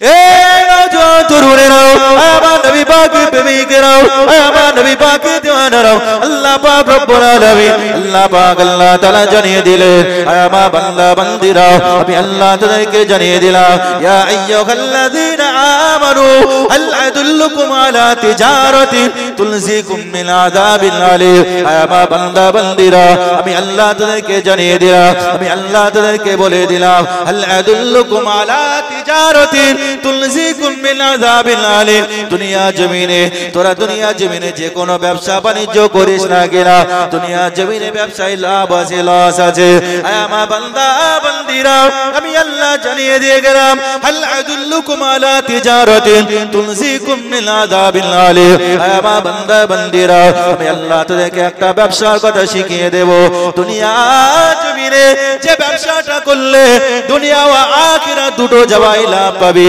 ওই ব্যবসাটা কি এক নম্বর আমার আল্লাহ বললেন বললেন তুমিনুনা বিল্লাহি ওয়া রাসূলিহি ওয়া তুজাহিদুনা ফি সাবিলিল্লাহ আল্লাহর কোরআন জানিয়ে দেন তুমিনুনা বিল্লাহি ওয়া রাসূলিহি এক নম্বর হলো আল্লাহর উপরে ঈমান আনা আর দ্বিতীয় নম্বর হলো ওয়া তুজাহিদুনা ফি সাবিলিল্লাহ আল্লাহর পথে জিহাদ করা আল্লাহর পথে যুদ্ধ করা আল্লাহর পথে ফি সাবিলিল্লাহ করা এটা হলো আমার সাথে ব্যবসা বান্দারে দুনিয়া জমিনে আমার সাথে এই ব্যবসাটা করে নে এই ব্যবসাটা যদি করতে পারিস আমি আল্লাহ তোদেরকে জানিয়ে দিলাম বান্দা এই ব্যবসাটা যদি দুনিয়া জমিনে করতে পারিস আমার সাথে সম্পর্ক তৈরি হয়ে যাবে আর যে বান্দা সম্পর্ক আমি আল্লাহ আমার সাথে তৈরি হয়ে যাবে ওই বান্দার জন্য আমার দয়া জান্নাত ওয়াজিব হয়ে যাবে আরো জোরে বলেন সুবহানাল্লাহ এ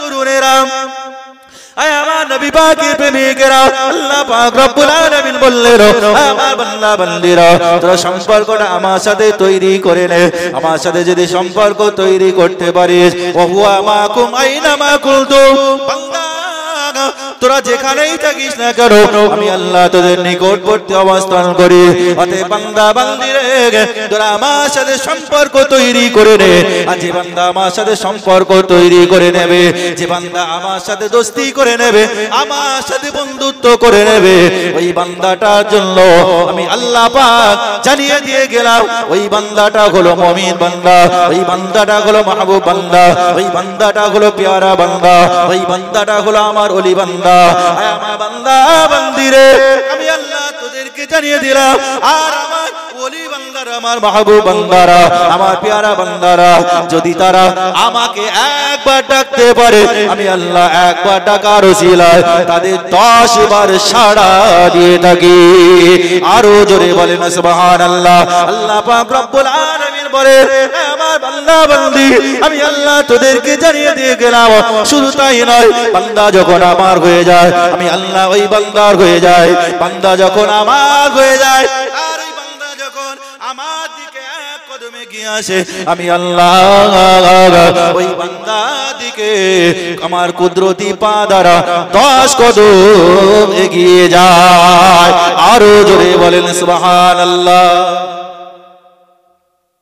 বান্দা আমি আল্লাহ বলে দিলাম যারা আমার হয়ে যাবে ওই বান্দাটা আমার প্রিয় হয়ে গেলে তাদের জন্য আমি আল্লাহ সবকিছু ছাড় দিয়ে দেব তারা আমার দোস্ত আমার বন্ধু একবার ডাকবে আমি আল্লাহ ডাকে সাড়া দিয়ে দেব একবার জোরে বলেন সুবহানাল্লাহ তরুণেরা তাহলে আল্লাহ পাক রব্বুল আলামিন বলেছেন আমার বান্দা বান্দীরা হাল আদুল্লুকুম আলা তিজারাতি তুনজিকুম মিন আযাবিল আলিম আমার সাথে ব্যবসা বাণিজ্য করে নে এক নম্বর হলো তুমিনুনা বিল্লাহি ওয়া রাসূলিহি আল্লাহ আল্লাহ রাসূলের প্রতি ঈমান এনে নে ওয়া তুজাহিদুনা ফি সাবিলিল্লাহ আর আল্লাহর পথে জিহাদ কর ফি সাবিলিল্লাহ আল্লাহর রাস্তায় কিছু খরচ কর এ তরুণেরা এখন আপনারা বলবেন আল্লাহর রাস্তায় খরচ করা মানে না না শুধু জিহাদ করতে হবে যুদ্ধ করতে হবে না না না এটা শুধু ফি সাবিলিল্লাহ নয় আল্লাহ পাক বলছেন বান্দা আমি আল্লাহ তোদেরকে জানিয়ে দিয়ে গেলাম আমি আল্লাহ তোদেরকে বলে দিয়ে গেলাম ইন্নামা আমওয়ালুকুম ওয়া আওলাদুকুম ফিতনা আমার বান্দা বান্দিরে দুনিয়ার জমিনে আমি তোদের সন্তান দিয়েছি ওই সন্তান তোদের যেন ফিতনার কারণ না হয়ে যায় ওই সন্তানগুলোকে তোরা আল্লাহর রাস্তায় খরচ করে দে আল্লাহর রাস্তায় ছেড়ে দে দ্বীনের রাস্তায় ছেড়ে দে শরীয়তের জন্য ছেড়ে দে কোরআনকে টিকিয়ে রাখার জন্য ছড়িয়ে দে হাদিসকে টিকিয়ে রাখার জন্য ছড়িয়ে দে ইসলামকে টিকিয়ে রাখার জন্য ছড়িয়ে দে এটাও হলো ফি সাবিলিল্লাহ এটাও হলো আল্লাহর পথে জিহাদ করা জিহাদ মানে এটা নয় আল্লাহ পাক আপনার যে সন্তান দিয়েছে আপনি তাকে ঠেলে দেন ইসলামকে টিকিয়ে রাখার জন্য দ্বীনকে টিকিয়ে রাখার জন্য শরীয়তকে টিকিয়ে রাখার জন্য তাকে আল্লাহর রাস্তায় ছেড়ে দেন এটাও হলো ফি সাবিলিল্লাহ এই ব্যবসাটা আল্লাহ বলেছে আমার সাথে কর তরুণেরা বলতে বলতে বদরের যুদ্ধের কথা কথা মনে পড়ে যায় আল্লাহ পাকের নবী দুজন বাচ্চা সাহাবা ছিলেন একজনের নাম হলো মুআজ আর অপরজনের নাম হলো মুআবিজ ওই দুই ভাই এমন করে আল্লাহ পাকের নবী বদরের যুদ্ধে ডাক দিয়ে দিলেন ইসলামের সবথেকে বড় যুদ্ধ ইসলামের সবথেকে বড় যুদ্ধ বদরের যুদ্ধ আল্লাহ পাকের নবী আবার বড় চিন্তায় পড়ে গেলেন বড় টেনশনে পড়ে গেলেন আল্লাহ পাকের দরবারে বদর প্রান্তে সিজদায় পড়ে গেলেন আল্লাহ পাকের দরবারে রোনা জারি করতে লাগলেন ও রব্বুল আলামিন আল্লাহ আজকে ইসলামের সবথেকে বড় যুদ্ধ বদরের যুদ্ধ আল্লাহ পাক আমি 313 জন সাহাবাকে নিয়ে বদর প্রান্তে চলে এসেছি আর ওরা অপর দিকে কুফফার কুরাইশ বেদিনারা 1000 দলবল নিয়ে সশস্ত্র অস্ত্র নিয়ে তারা রেডি হয়ে আছে তারা সবাল উট নিয়ে রেডি হয়ে আছে আর আমাদের কাছে মাত্র 60টা উট আছে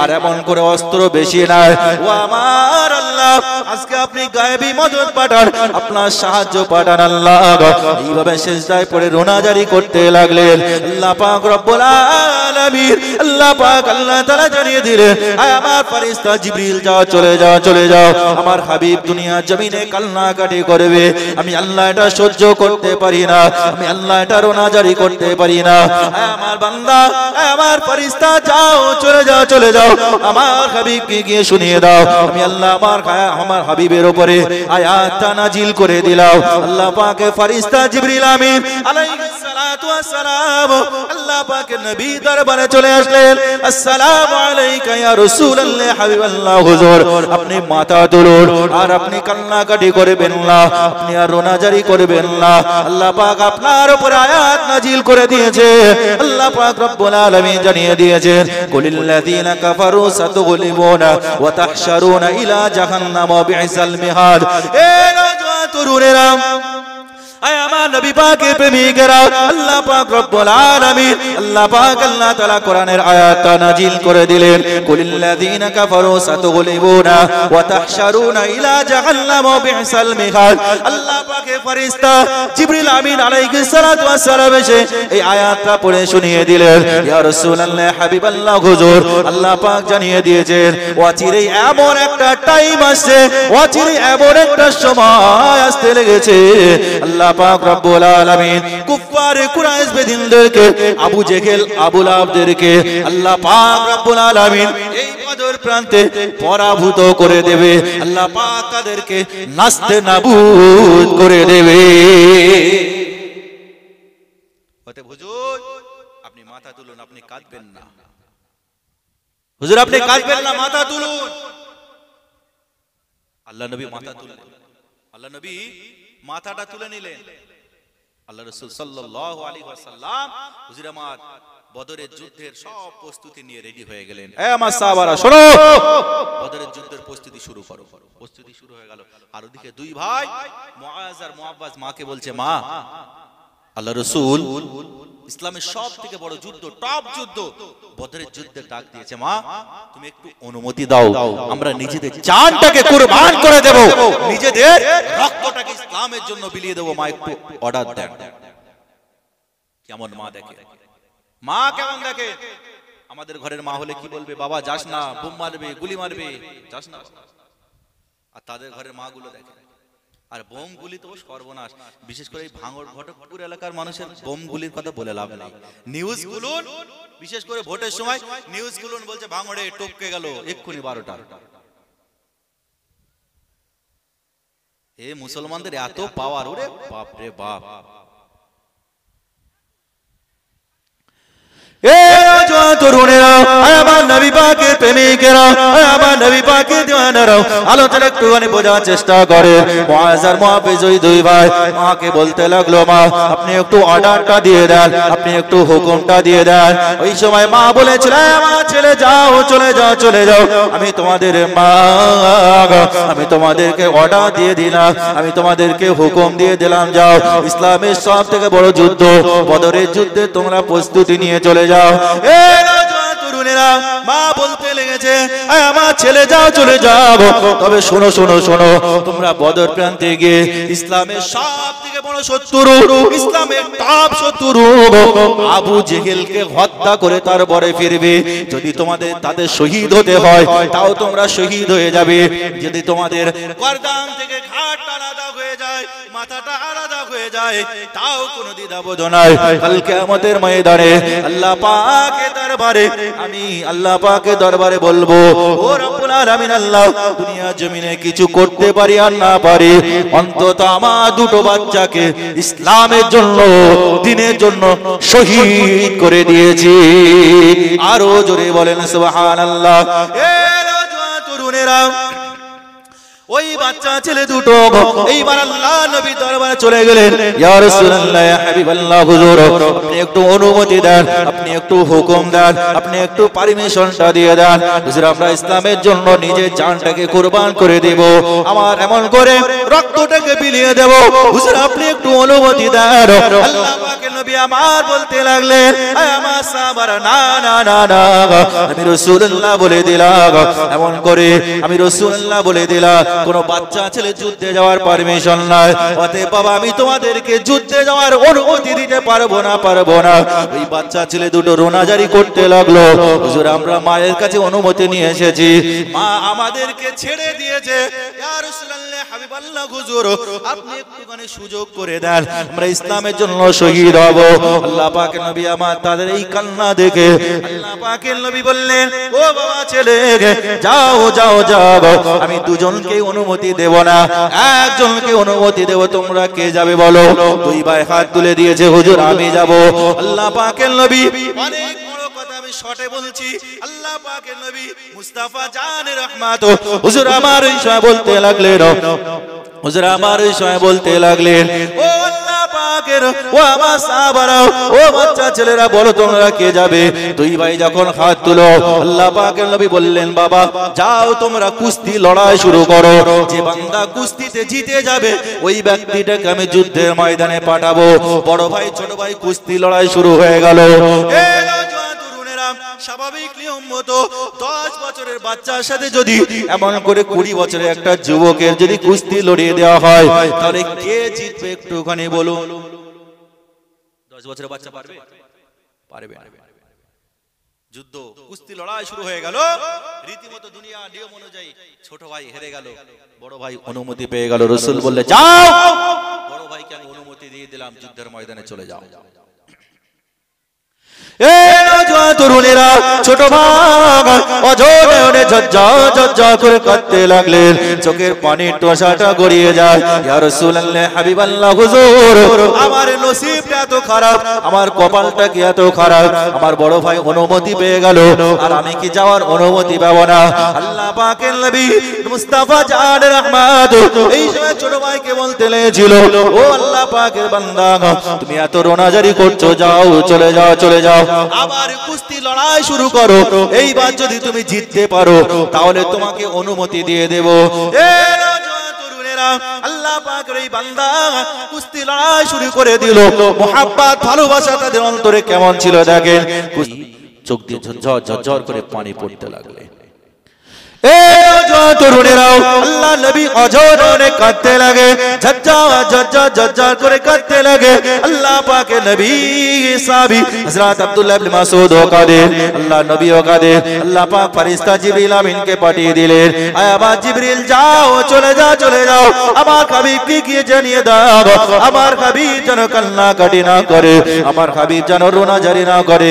আমি আল্লাহ পাক আয়াত নাজিল করে দিলাম। আল্লাহ পাক রব্বুল আলামিন আল্লাহ পাক আল্লাহ তাআলা কোরআনের আয়াতটা নাজিল করে দিলেন, কাল্লা লা ইল্লাম ইয়ানতাহি লানাসফা'আন বিন নাসিয়া।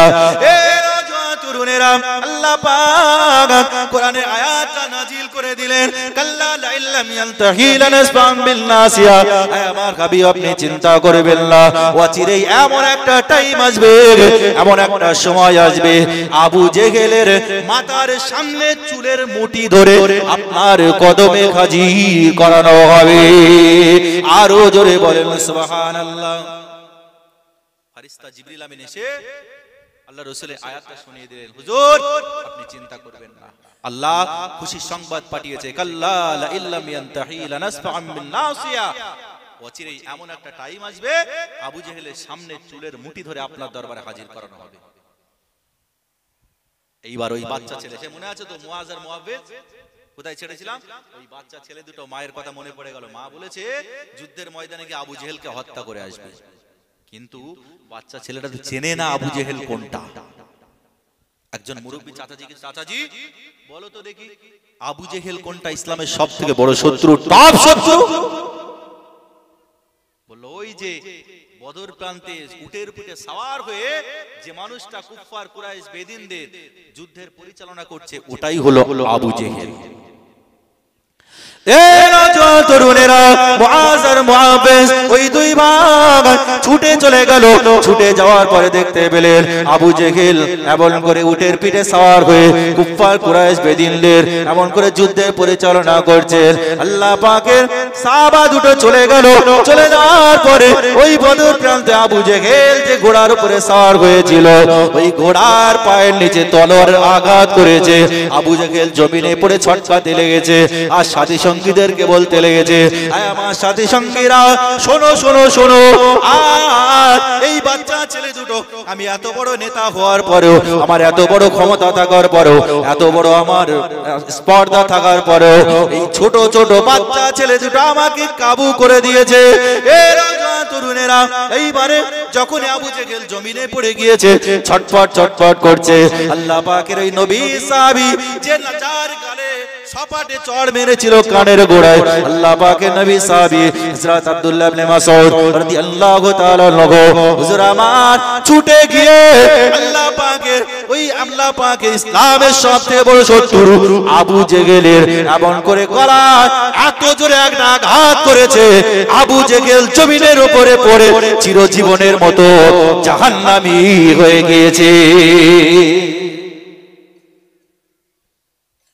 গলায় তলোয়ারের আঘাত করে জীবনের মতো জাহান্নামী বানিয়ে দিয়েছে। এটাই হলো ইসলাম, এটাই হলো ইসলাম। আল্লাহ বলেছে এই ব্যবসাটাই আমার সাথে কর, হাল আদুল্লুকুম আলা তিজারাতি তুনজিকুম মিন আযাবিন আলিম, এই ব্যবসাটা আমার সাথে কর। আর যে বান্দা আমার সাথে এই ব্যবসাটা করে নিতে পারবে, ওরা হলো আমি আল্লাহ আমার ভাষায় মুমিন বান্দা। একবার জোরে বলেন সুবহানাল্লাহ। তবে শোন, মুমিন বান্দাদের পিছনে লাগবি না, মেহবুব বান্দাদের পিছনে লাগবি না, কারণ আমি আল্লাহ জানিয়ে দিলাম, আলা ইন্না আউলিয়া আল্লাহি লা খাউফুন আলাইহিম ওয়া লা হুম ইয়াহজানুন। যারা আমার ওলি বান্দা হয়েছে, যারা আমার মাহবুব বান্দা হয়েছে, পেয়ারা বান্দা হয়েছে, আমি আল্লাহ জানিয়ে দিলাম এদের কোনো ভয় নাই। লা খাউফুন আলাইহিম ওয়া লা হুম ইয়াহজানুন, এদের কোনো ভয় নাই। কেন? আমি আল্লাহ এই মুমিন ব্যক্তিদেরকে একটা স্পেশাল পাওয়ার দান করেছি। একবার জোরে বলেন সুবহানাল্লাহ। তরুণেরা আসেন, এইবার গোড়ায় যে আয়াত পড়েছিলাম আল্লাহ পাক রব্বুল আলামিন জানিয়ে দিয়েছে, আমার বান্দা বান্দীরা আমি আল্লাহ তোদেরকে জানিয়ে দিলাম। এবার মনে পড়ুন, আমি বলেছিলাম সূরা নামাল থেকে কিছু কথা বলবো। তরুণেরা আল্লাহ পাক রব্বুল আলামিন এই মুমিন বান্দা বান্দীদেরকে আমার আল্লাহ কতটা পাওয়ার দিয়েছিলেন, কতটা ক্ষমতা দিয়েছিলেন একবার দেখে নেন। আল্লাহ পাক রব্বুল আলামিন, আল্লাহ পাক আল্লাহ তাআলা জানিয়ে দিয়েছেন, আয় আমার বান্দা বান্দীরা আমি আল্লাহ তোদেরকে জানিয়ে দিলাম, তিলকার রাসূল ফাদ্দালনা বা'দুহুম আলা বা'দ। আমি আল্লাহ জানিয়ে দিলাম দুনিয়া জমিনে আমি আল্লাহ এক এক সময় এক একজন নবীকে পাঠিয়েছি, এক একজন রাসূলকে দুনিয়া জমিনে পাঠিয়েছি। তিলকার রাসূল ফাদ্দালনা বা'দুহুম আলা বা'দ। আর আমি আল্লাহ জানিয়ে দিলাম একজন নবীকে আর একজন নবীকে, একজন নবী থেকে আর একজন নবীকে আমি আল্লাহ শ্রেষ্ঠত্ব দান করেছি। তরুণেরা কেমন শ্রেষ্ঠত্ব একবার লক্ষ্য করুন। আল্লাহ পাক রব্বুল আলামিন, আল্লাহ পাক আল্লাহ তাআলা, আল্লাহ পাক আল্লাহ তাআলা দুনিয়া জমিনে আল্লাহ পাক একজন নবীকে পাঠিয়েছিলেন, যার নাম হলো মূসা আলাইহিস সালাতু ওয়াস সালাম। নাম শুনেছেন? নবী মূসা আলাইহিস সালাতু ওয়াস সালাম। আল্লাহ পাক তাকে এত পাওয়ার দিয়েছিলেন, একটা মুজিজা দিয়েছিলেন। আল্লাহ পাকের নবী হযরত মূসা আলাইহিস সালাতু ওয়াস সালাম বগলের ভিতর থেকে যখন লাঠিটা বার করতেন, জমিনে ছেড়ে দিতেন, সাপ হতো না, হতো না। সাপ হতো তো নাকি? মুসা আলাইহিস সালাতু ওয়াস সালাম বগলের ভিতর থেকে লাঠিটা বার করতেন, জমিনে ছেড়ে দিতেন, সাপ হয়ে যেত। আল্লাহ একজন নবীকে এরকম মুজিজা দান করেছিলেন। ঠিক তেমনি ভাবে আল্লাহ পাক হযরত ইব্রাহিম আলাইহিস সালাতু ওয়াস সালামকে একটা মুজিজা দান করেছিলেন। কি মুজিজা? ইব্রাহিম আলাইহিস সালাতু ওয়াস সালাম বিসমিল্লাহ বলে আগুনে ঝাঁপ দিয়েছিল, আগুন ঠান্ডা হয়ে গিয়েছিল। ঠিক তেমনি ভাবে আল্লাহ পাক নবী সুলাইমান আলাইহিস সালাতু ওয়াস সালামকে একটা মুজিজা দিয়েছিলেন। বেশ অনেকগুলো মুজিজা দিয়েছিলেন নবী সুলাইমান আলাইহিস সালাতু ওয়াস সালামের। তার ভিতরে একটা মুজিজা হলো নবী সুলাইমান যখন ইচ্ছা করতেন তখন বাতাসে উড়ে যেতেন। যদি কোথাও যাওয়ার ইচ্ছা হতো বাতাসকে বলতে, এই বাতাস আমি অমুক জায়গায় যাব, আমাকে নিয়ে চল, নবী সুলাইমানকে সেখানে নিয়ে চলে যাওয়া হতো। এটা হলো একটা মুজিজা। আর নবী সুলাইমান আলাইহিস সালাতু ওয়াস সালাম আল্লাহ তাকে আর একটা মুজিজা দিয়েছিলেন। নবী সুলাইমান আলাইহিস সালাতু ওয়াস সালামকে আল্লাহ মুজিজা দিয়েছিলেন পৃথিবীর জমিনে যে জিন জাতি আছে, জিন জাতি, এই টোটাল জিন জাতিটা আল্লাহ নবী সুলাইমানের খেদমতে হাজির করে দিয়েছিলেন। একবার জোরে বলেন সুবহানাল্লাহ। এটা হলো দ্বিতীয় মুজিজা। আর তৃতীয় মুজিজা হলো নবী সুলাইমান আলাইহিস সালাতু ওয়াস সালামের, নবী সুলাইমান আলাইহিস সালাতু ওয়াস সালাম আল্লাহ এত পাওয়ার দিয়েছিলেন, পাখিদের ভাষা বুঝতেন। পাখিদের ভাষা, পাখিদের ভাষা নবী সুলাইমান বুঝতেন। তো নবী সুলাইমান আলাইহিস সালাতু ওয়াস সালাম তার একটা পাখি ছিল, পাখিটার নাম হলো হুদহুদ পাখি। কি পাখি বলেছি? হুদহুদ পাখি। আর এই হুদহুদ পাখির দায়িত্ব ছিল গোয়েন্দা বিভাগে, খবর নিয়ে আসবে চারিদিক দিয়ে। কেন? নবী সুলাইমান একটা সাম্রাজ্য চালাতেন। অনেক লম্বা কথা, আমি শর্টে বলছি। সূরা নামালের ভিতরে পরিষ্কার এই ঘটনাটা উল্লেখ আছে।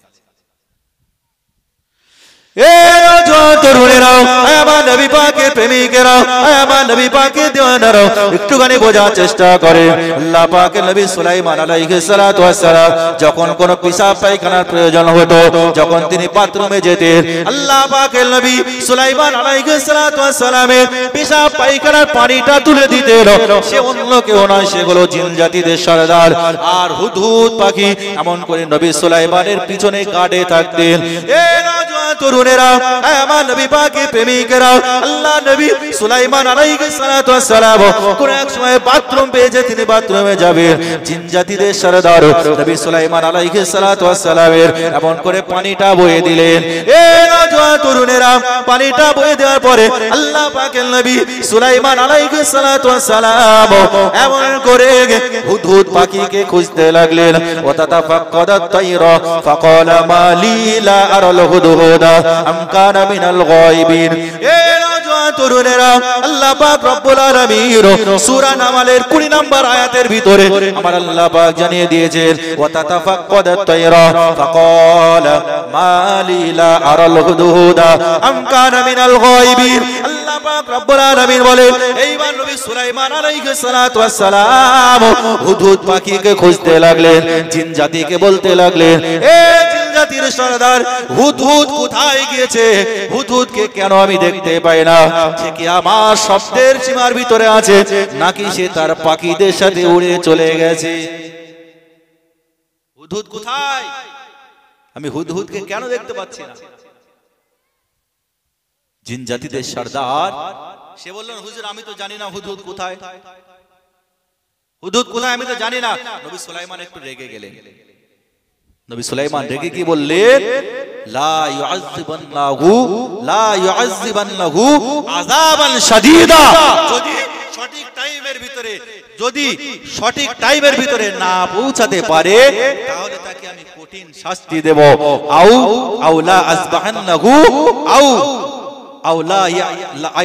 লা ইয়াতানি বিসুলতানিন মুবিন। আমি আল্লাহ জানিয়ে দিলাম, আল্লাহর কোরআন পরিষ্কার অক্ষরে জানিয়ে দিয়েছেন, যদি সঠিক টাইমে না আসতে পারে, প্রয়োজনে তাকে আমি নিজে হাতে জবাই করে দেব। নবী সুলাইমান জিন জাতিদের সর্দারকে পাঠিয়ে দিলেন, যাও চলে যাও, একটু খবর নিয়ে আসো। এ নওজোয়ান তরুণেরা, আমার নবী পাকের প্রেমিকেরা, জিন জাতিদের সর্দার চলে গেল। জিন জাতিদের সর্দার গিয়ে দেখতে পেল, না না না, হুদহুদ এমন করে আকাশে উড়ছে। আর আকাশে উঠতে উঠতে তার একটা সাথী আছে, ওই পাখির সাথে গল্প করতে লেগেছে, ওই পাখির সাথে গল্প করতে লেগেছে। এ নওজোয়ান তরুণেরা, হুদহুদ পাখি গল্প করছে, একজন পাখি তার ছোটবেলার বন্ধুর সাথে দেখা হয়ে গেল। বন্ধুটাকে লক্ষ্য করে বলতে লাগলো, ও আমার বন্ধু, বলো বলো বলো, তুমি কোথায় থাকো, কোথায় তুমি অবস্থান করো? ওই সময় হুদহুদ পাখিকে লক্ষ্য করে বলেছিলেন, এ হুদহুদ, শোনো শোনো শোনো, আমি সাবা প্রদেশে থাকি, আর সাবা প্রদেশে একজন রানী আছে, যার নাম হলো রানী বিলকিস। ওই রানী বিলকিসের দরবারে আমি থাকি, আর তার আছে একটা বড় সিংহাসন, যে সিংহাসনটা সোনা রূপা মতি চুনি পান্না দিয়ে তৈরি, আর এত উঁচু তার সিংহাসনটা, তার দরবারে আমি থাকি। আর তুমি কার দরবারে থাকো বলো? এ নওজোয়ান তরুণেরা, আল্লাহ এমন করে হুদহুদ পাখিকে লক্ষ্য করে বলেছিলেন, তুমি কার দরবারে থাকো বলো? হুদহুদ পাখি ওই সময় বলেছিল, এই সাম্রাজ্যে একজন বাদশা আছে, আল্লাহ পাক যাকে অনেক ক্ষমতা দিয়েছে, আল্লাহ পাক যাকে অনেক পাওয়ার দিয়েছে, সেই নবী সুলাইমানের দরবারে আমি অবস্থান করি। এ নওজোয়ান তরুণেরা এইবার বলতে লেগেছে, কে সে নবী সুলাইমান? আমি তো তাকে চিনি না, তবে চলো আমার রানীর দরবারে তোমাকে একটু ঘুরিয়ে নিয়ে আসি। আমার রানীর দরবারে যদি তুমি যাও, আমার রানীর দরবার তুমি অবাক হয়ে যাবে। রানীর দরবার ঘুরিয়ে নিয়ে চলে এলো। এইবার জিন জাতিদের সর্দার চলে গেল, নবী সুলাইমান তোমাকে খুঁজতে লেগেছে। এ নওজোয়ান তরুণেরা, নবী সুলাইমান তোমাকে খুঁজছে। নবী সুলাইমান এত তোমাকে রেগে গিয়েছে, তোমাকে পেলে নবী সুলাইমান নিজে হাতে শাস্তি দেবে বলেছে, প্রয়োজনে তোমাকে জবাই করে দেবে। এখন তুমি নবী সুলাইমানের দরবারে যাবে না, তোমার পিঠের চামড়া তুলে দেবে, এখন যাবে না। হুদহুদ পাখি বলছে, কিছু করতে পারবে না। কেন? আমি একটা পয়গাম নিয়ে এসেছি, আমি একটা খবর নিয়ে এসেছি। এইবার হুদহুদ নবী সুলাইমানের দরবারে চলে এলো। ফামাকাসা গায়রা বাদিন, নবী সুলাইমানের দরবারে চলে এলেন। নবী সুলাইমান বলতে লাগলেন, ফাকালা, নবী সুলাইমান বলতে লাগলেন, এ হুদহুদ, কোথায় ছিলে তুমি? তোমাকে কেন এতক্ষণ দেখতে পাইনি? কোথায় চলে গিয়েছিলে তুমি হুদহুদ, বলো। এই সময় হুদহুদ পাখি বলতে লাগলো, ফাকালা আহতাত বিমা লাম তুহিত বিহি ওয়াজি'তুকা মিন সাবাই বিনাবাই ইয়াকিন। এ নওজোয়ান তরুণেরা, আল্লাহ পাকের ওই হুদহুদ পাখি ওই সময় বলতে লাগলেন, ফাকালা আহতাত বিমা লাম তুহিত বিহি, এ নবী সুলাইমান, তুমি যে বিষয়ে অবগত নয়, তুমি যে বিষয়টা জানো না, ওই বিষয়টা আমি হুদহুদ খবর নিয়ে এসেছি, একটা সঠিক খবর নিয়ে এসেছি। সেই খবরটা কি? যে বিষয় তুমি জানো না, ওই বিষয়টা আমি জানি। কি খবর শোনো। এ নওজোয়ান তরুণেরা, এইবার হুদহুদ পাখি বলতে লেগেছে, ইন্নী ওয়াজাদতু উমরাতান তামলিকুহুম ওয়া উতিয়াত মিন কুল্লি শাইইন ওয়া লাহা আরশুল আযীম। এ নবী সুলাইমান, শোনো শোনো শোনো, সাবা প্রদেশে একটা এমন করে রানী আছে। আমি যখন আকাশের ভিতরে অবস্থান করেছিলাম, আকাশের ভিতরে উড়ছিলাম, আমার একটা বন্ধুর সাথে দেখা হলো। বন্ধুকে জিজ্ঞাসা করলাম, বন্ধু তুমি কোথায় থাকো? বললাম, আমি সাবা প্রদেশে একজন রানী আছে, যার নাম হলো রানী বিলকিস, আমি তার দরবারে থাকি। আমি গিয়ে দেখলাম, সত্যি সত্যি তার দরবারটা এত সুন্দর সাজানো, আর তার রয়েছে একটা বড় চেয়ার, তার রয়েছে একটা বড় চেয়ার। সে চেয়ারটা সোনা রূপা মতি চুনি পান্না দিয়ে তৈরি, সাজানো ওই চেয়ারটা। এ নওজোয়ান তরুণেরা, আর হুদহুদ পাখি বলতে লেগেছে, ইন্নী ওয়াজাদতু উমরাতান, ওই মহিলাটা তামলিকুহুম ওয়া উতিয়াত মিন কুল্লি শাইইন ওয়া লাহা আরশুল আযীম, আর ওই মহিলাটাকে অনেক কিছু দেওয়া হয়েছে। না না না, আমি শুধু তাই নয়, আরো গিয়ে দেখতে পাই ওই মহিলাটা তার সিংহাসনে বসে, তার চেয়ারে বসে রাজত্ব করছে। ওয়াজাদতুহা ওয়া কওমুহা ইয়াসজুদুনা লিশ-শামসি মিন দুনিল্লাহি ওয়া যুয়্যিনা লাহুমুশ শাইতান আ'মালাহুম ফাসাদতুহুম আন সাবিলি ফাহুম লা ইয়াতাদুন। এ নওজোয়ান তরুণেরা, হুদহুদ পাখি এইবার বলতে লাগলো, ও নবী সুলাইমান, শুধু তাই নয়, আর ওই মহিলাটা তার চেয়ারে বসে বসে একদল তার এমন করে অনুভক্ত, তার অনুসারী, তার অনুগতদেরকে তারা এমন করে সূর্য পূজা করাতে লেগেছে, মূর্তি পূজা করাতে লেগেছে, আগুন পূজা করাতে লেগেছে, পানি পূজা করাতে লেগেছে, তাদের উপরে অত্যাচার করছে। তারা দিন হারা হয়ে গিয়েছে, শরিয়ত হারা হয়ে গিয়েছে, তারা কোরআন হারা করে গিয়েছে। তারা নবী সুলাইমান, তুমি যেই সাম্রাজ্যের একজন বাদশাহ, তারা তোমাকেও পর্যন্ত চেনে না। আল্লাহ পাকের নবী সুলাইমান বলতে লাগলেন, সত্য কথা কি? বলে হ্যাঁ, অবশ্যই সত্য কথা। আল্লাহ পাকের নবী সুলাইমান বললেন, এ হুজুর, আমি তো তোমার মুখের কথা বিশ্বাস করব না, আমি তোমার মুখের কথা কিভাবে বিশ্বাস করব?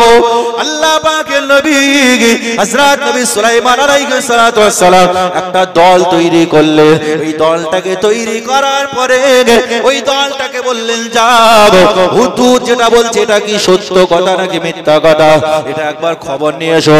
অনেক লম্বা কথা। এইবার এই দলটা চলে গেল। ওই দলটা যাওয়ার পরে দেখতে পেলেন যেটা বলেছে একদম অতি বাস্তব কথা, অতি সত্য কথা। এইবারে লোকগুলো ফিরে এলো। ওই লোকগুলো ফিরে নবী সুলাইমানের দরবারে চলে এলেন। ও নবী সুলাইমান, হুদহুদ যেটা বলেছে একদম অতি বাস্তব কথা, সত্য কথা, হুদহুদ একটাও মিথ্যা কথা বলেনি। আল্লাহ পাকের নবী সুলাইমান আলাইহিস সালাতু ওয়াস সালাম এইবারে এমন করে একটা চিঠি লিখলেন, একটা পত্র লিখলেন। অনেক লম্বা কথা, সময় লম্বা চওড়া নয়, আমার হায়াত প্রায় শেষ হয়ে এসেছে। আল্লাহ পাকের নবী সুলাইমান আলাইহিস সালাতু ওয়াস সালাম এইবার একটা চিঠি লিখলেন, পত্র লিখলেন। চিঠি লিখে এমন করে ঠোঁটের ভিতরে দিয়ে দিলেন, এই হুদহুদ যাও, রানী বিলকিসের কাছে আমার এই চিঠিটা পৌঁছে দাও। নবী সুলাইমান একটা চিঠি লিখলেন, একটা পত্র লিখলেন, একটা পত্র লিখে বলেন, যাও নবী রানী বিলকিসকে গিয়ে এই চিঠিটা পৌঁছে দেবে। ঠোঁটের ভিতরে দিয়ে দিলেন। হুদহুদ পাখি এইবার এইভাবে ডানা মেলে ঠোঁটে ঠোঁটে আপনার চিঠিটা নিয়ে সোজা চলে গেলেন রানী বিলকিসের দরবারে। আর রানী বিলকিসের দরবার বিশাল রাজপ্রাসাদ সাজানো, আর বড় বড় 7টা গেট আছে। আর সেই গেট এইবার হুদহুদ পাখি চলে গেল, গিয়ে দেখলো রানী বিলকিস নাকে সরষের তেল দিয়ে ফসফস করে ঘুমাচ্ছে। হুদহুদ সে গাল থেকে চিঠিটা বার করে তার বুকের এই জায়গায় ফেলে দিয়ে সে চলে গেল। রানী বিলকিসের ঘুমটা ছেড়ে গেল। অনেক লম্বা কথা। রানী বিলকিসের ঘুমটা ছেড়ে গেল। ঘুমটা ছেড়ে যাওয়ার পরেই দেখতে পেলেন কি সর্বনাশ, একটা চিঠি পাঠানো হয়েছে। আর চিঠিটা খুলে দেখতে লাগো, প্রথমে এই চিঠিটায় লেখা আছে বিসমিল্লাহির রহমানির রহিম। একবার জোরে বলেন সুবহানাল্লাহ। চিঠিটা খুলে দেখে, চিঠিটায় প্রথমে দেয়া আছে, রানী বিলকিস, সর্বপ্রথম তোমাকে ইসলামের দাওয়াত দিলাম, আর তারপরে তোমাকে আহ্বান করছি আমার কাছে আত্মসমর্পণ করো। আর যদি আত্মসমর্পণ না করো তাহলে তুমি যুদ্ধের জন্য তোমার বাহিনী প্রস্তুত করো। চোখ চড়ক কাছে উঠে গেছে, তাই তোমার গদি হয়তো চলে গেল। গদির লোভ কার নেই? গদির লোভ। আজকে দুনিয়ায় মারামারি, কাটাকাটি, খুনোখুনি যত গদির জন্য, এই গদিটার জন্য, এই চেয়ারটার জন্য আজকে মারামারি, খুনোখুনি, কাটাকাটি। খবরে দেখাচ্ছে ভাই ভাইয়ের গর্দান উড়িয়ে দিয়েছে। কিসের জন্য? খবর নিয়ে দেখো, গদি, চেয়ার। মুসলমান মারপিট করছে, ভাই ভাইয়ের গর্দান উড়িয়ে দিয়েছে। কিন্তু লক্ষ্য করে দেখো, ভোটের সময় মারপিট করেছে কে? সলিমউদ্দিন কলিমউদ্দিন। সলিমউদ্দিন কলিমউদ্দিন মেরে উড়িয়ে দিয়েছে। কিন্তু ভোট যখন মিটে গেছে তখন দেখবেন ঠান্ডা করে সেই চেয়ারটায় বসে আছে কিন্তু অন্যজন। মাশাআল্লাহ। নারে তাকবীর, নারে তাকবীর, নারে তাকবীর, নারে তাকবীর। মাশাআল্লাহ, আলহামদুলিল্লাহ। আমি